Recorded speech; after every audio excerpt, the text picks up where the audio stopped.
صلوات. اللهم صل على محمد وآل محمد. بسم الله الرحمن الرحيم. السلام على الحسين وعلى علي بن الحسين وعلى أولاد الحسين وعلى أصحاب الحسين.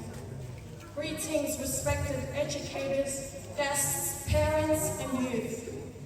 Before I begin, I would like to extend my heartfelt condolences to all of you on the tragedy of Karbala and the martyrdom of Imam Hussein, peace be upon him, and his noble companions.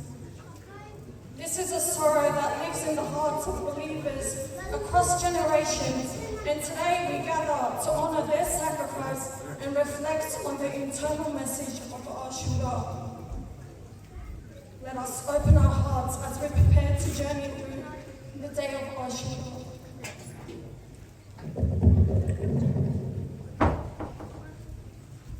On this scarce day, our hearts are heavy with memory of Karbala, a moment in history when truth stood alone against tyranny, when justice was chosen over comfort, and when the sacrifice lit the path for generations to come. Imam Hussein's stand was not merely a story of the past, it is a past that lives for us, a living call for every believer in every age to recognize oppression and to rise against it with morals and courage. Imam Hussein, the revered grandson of the Prophet Muhammad sallallahu alaihi wasallam, was not simply a martyr, he was a leader. He was a leader who refused to stay silent. When he stood against Yazid, he wasn't rejecting a ruler, he was rejecting a system of corruption, a distortion of faith, and the normalization of injustice. His words still speak to us. I did not rise for power or oppression. I rose to reform the nation of my grandfather. In a world that often glorifies status and silence, his legacy reminds us that standing alone with dignity can be more powerful than standing with the world in shame. The day of Ashura is not just a chapter in history, it is the heartbeat of truth echoing across time. On this day, the sand of Karbala bore witness to a sacrifice unmatched in purity and purpose. It was a battle for land or status, but a stand for justice or truth, for the soul of Islam. Imam Hussein alayhi salam refused to bow down to tyranny, and with him stood a small band of small, loyal, and courageous souls ever known. Among them were youth, vibrant, brave, and full of promises. Yet on Ashura, they laid down their lives, not for power or fame, but for principles. Ali Akbar, Qasim ibn Hassan, and others like them chose internal dignity over fleeting life. Their martyrdom on the burning plains was not the loss of young lives, it was the rise of timeless heroes. Ashura teaches us that true strength lies not in numbers but in conviction.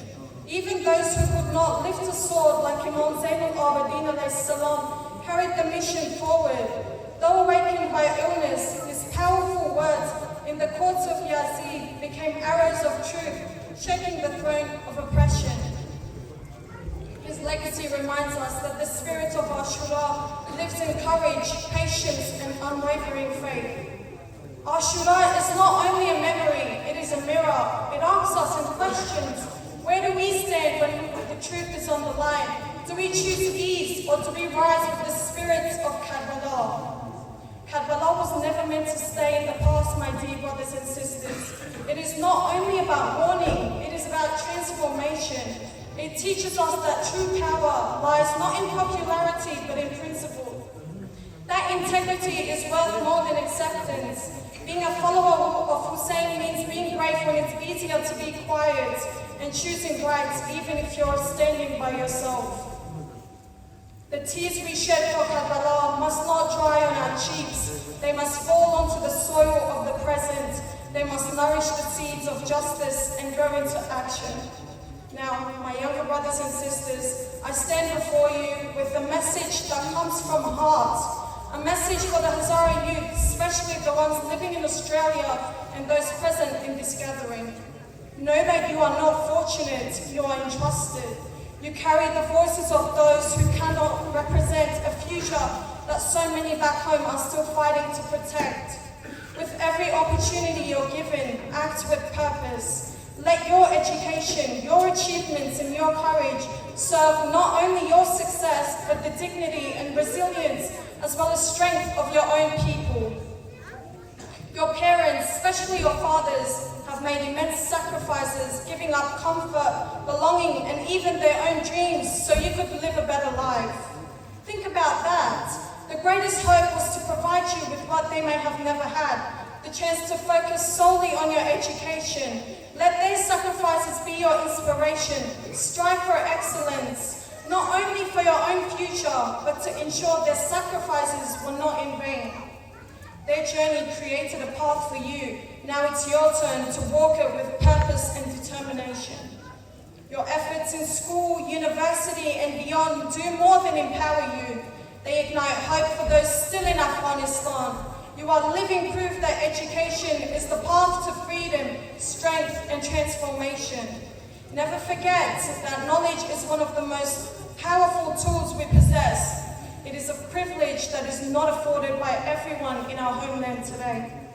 Your education is a gift and a responsibility. Let your journey of learning be a light in the darkness. Be that light, be that hope. Always remember who you are walking for. The journey begins at home. It is the role of our parents to support us, to guide us, talk to us about our education, and to provide us with what we need to succeed. But it is your responsibility as sons and daughters to honor that support by working hard, setting goals, and never giving up. We must all strive to become the best versions of ourselves, not for personal gain, but to uplift our community and honor our heritage. It's heartening to see so many of you here today. Your presence is inspiring. It reflects a deep commitment to our shared values and heritage, but being here is only part of that journey. As we gather here today, we try to gather our tradition. There are opportunities for personal growth and spiritual development as well. Let the words of our scholars and educators present here today, who put a lot of work in these gatherings, shape us. Let us become very powerful during these sessions.